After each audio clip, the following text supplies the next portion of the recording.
Bonjour à toutes et à tous et bienvenue sur Grand Lille TV pour une nouvelle édition du Rendez-vous de l'Écho. Et aujourd'hui, Bruno Akou est avec nous. Bonjour. Bonjour. Alors, vous êtes le dirigeant de la société Tapis Rouge, agence de communication spécialisée entre autres dans l'événementiel. Présentez-nous comme ça en deux mots, aujourd'hui, le métier de votre société. Alors, l'agence Tapis Rouge, je l'ai créée en 1995, donc ça fait déjà 18 ans. Mhm. Spécialisée dans un premier temps dans la communication généraliste, puis très très vite dans la communication conseil en événements. Donc très très vite, il s'agit de conseiller les entreprises sur la manière dont ils voient leurs événements, d'apporter des idées et de les accompagner de A à Z jusqu'au moment, je dirais, de l'événement. C'est quoi la communication événementielle? Qu'est-ce qui la différencie de la communication entre guillemets classique? Alors, la communication événementielle, c'est une des parties de la communication, une partie dite de communication directe, puisque finalement, l'entreprise va pouvoir toucher directement ou ses collaborateurs dans le cadre d'une communication interne, ou ses clients dans le cadre d'une communication externe.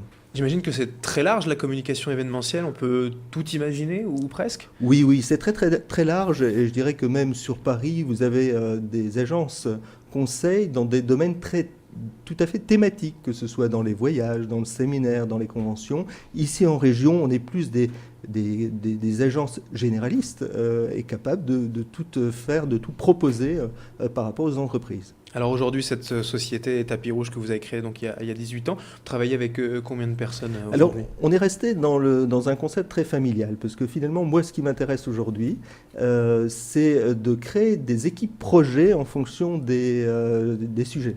Et donc, l'idée, c'est de m'appuyer sur des partenaires que je connais maintenant depuis une quinzaine d'années et que je groupe en fonction d'un sujet en particulier. Alors, pour répondre directement à votre question, nous ne sommes que 3 personnes aujourd'hui et très familial. C'est-à-dire que j'ai travaillé durant 10 ans avec mon épouse, aujourd'hui depuis 2 ans avec ma fille, donc vous voyez, il y a un lien de parenté évident.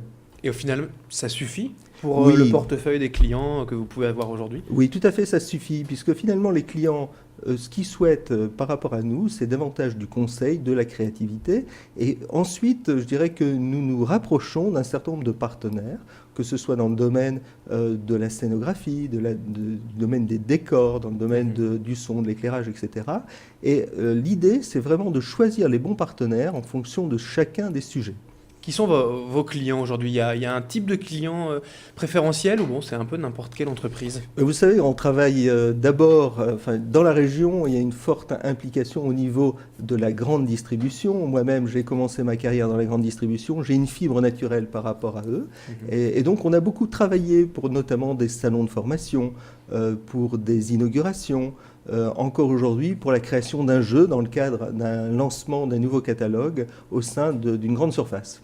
Pourquoi c'est utile de communiquer de cette façon et de se démarquer en fait à chaque fois? Ben, on parle de plus en plus du multicanal au sein de la communication. Pourquoi c'est utile? Parce que c'est un des canaux supplémentaires qui permet de toucher directement les personnes, les collaborateurs. Je dis souvent que l'événementiel, ça n'est pas simplement qu'une question d'intellect, mais d'émotion.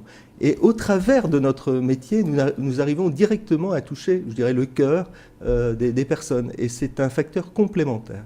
On essaie toujours d'être original, d'être innovant en plus en événementiel. C'est facile aussi à gérer? Ben, ça demande une remise en question permanente, c'est vrai, de trouver de nouvelles idées. Maintenant, je pense que ce qu'on nous demande de plus en plus, c'est non seulement d'avoir des idées, ce qui nous paraît normal par rapport à notre métier, mais aussi de donner du sens. Parce qu'on a eu une époque, sans doute, où on essayait de faire du bling-bling, comme on dit, de mettre beaucoup de paillettes.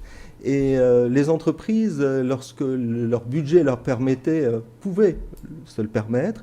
Aujourd'hui, de plus en plus, on est habitué à travailler avec des budgets plus restreints, mais faire preuve de beaucoup plus de créativité tout en donnant du sens. Et j'insiste beaucoup sur cette notion-là, parce que c'est l'essentiel au sein d'une entreprise. Si on veut donner du sens, c'est savoir où on va, et à partir de là, créer de nouvelles idées pour emmener, pour fédérer tous les collaborateurs ou les clients vers cet objectif. Alors vous parliez de budget un peu plus restreint. Forcément, la question suivante, c'est combien ça coûte une communication événementielle? Alors c'est très très variable, c'est en fonction des types d'événements. Vous pouvez réaliser par exemple un séminaire alors, exemple, nous avons fait un séminaire pour 7 personnes, on pourrait dire c'est ridicule, mais donc pour un budget qui était relativement limité, jusqu'à une convention pour 1000 personnes. Et là, vous avez des frais qui sont beaucoup plus importants, à la fois des frais de réception, si on parle du traiteur, mais également de scénographie, de préparation des vidéos,